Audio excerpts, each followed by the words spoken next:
think at the safety position right now, I look at a guy like Dennis Briggs, who hasn't played a lot of safety, spent most of his time as the star, has done a good job of really picking up the boundary safety. And then we've had Bryson Garner, who we felt like could come in and help us out. He's done well. And also Jay Stocker has had a really good camp. And when you look at the last guy, we Phil Campbell at boundary safety. So really pleased with their progress. Again, we got about a week before the opener, but it's still a work in progress the whole time, throughout the season. That's what we're trying to stress to them as well. How tough is it at this point for Hamlin and Ford to push their way into a role? Well, in regards to Hamlin, he's been banged up a little bit, so you miss the foundation. And if you miss the foundation, it takes you longer to kind of get into the rotation a little bit. And as far as Ford, I think coach has already addressed that. Where are you playing him right now? Which Ford? Which safety? He'll go either one. Either one. Yep. You said on signing day that when he entered the room, he sort of bring the level up. Has he done that since he got here? I wouldn't say that. I would not say that. I mean, these guys have been here all summer and they've been working, and the guys that were here, they've established their own culture. Josh, go ahead. In the past, you said that part of the issue with secondary last year was just fundamental stuff that, technique, things that you guys were working on throughout the spring and, now. I mean, where do you feel like the guys are at in terms of that? I think they've made a lot, like I said, I think they've made a lot of progress. I think they've taken the coaching, and like I said, Pat, in the winter and in the spring ball, we went back and really looked at how we were coaching our coverages and where we could help those guys out, and I think we've addressed a lot of those issues. What we can do to modify some of our base coverages and what we can do to maybe add to or supplement some coverages to help those guys out.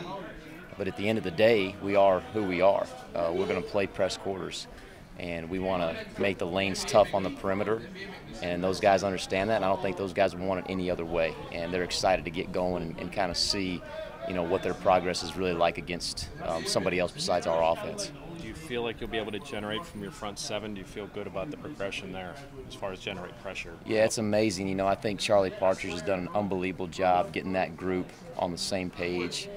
Their knowledge level has increased, I would say tenfold, just in terms of what they know about the defensive package. I think, a guy coming in like that understands being a head coach, sees big picture, kind of understands how to fit the whole thing together, it's really rubbed off on those guys. And anytime you know more than just your responsibility or more than just your world, you have the ability to impact the game in some different situations in a better way. How entrenched are those three #1 linebackers right now? They are. I think we feel pretty good about them. I think they've had a good fall camp, and I think we kind of knew what we were going to get, when they developed. And it's, again, I think it'll be, Salim, Brightwell, Zeiss. Those guys haven't taken a lot of reps in games, so it'll be exciting to see them play a real college football game and take, 65, 75 snaps. Is Salim playing any of the outside positions at all out here? Yeah, he is. We have the ability to move him around, but our Mike linebacker is so intensive just in terms of the calls and the checks. He's got to spend the majority of his time there and the majority of his time learning that position. If we feel like we needed to move him to money at any point in time, I think he could do that and he'd make that transition pretty easily. All three of those guys have speed.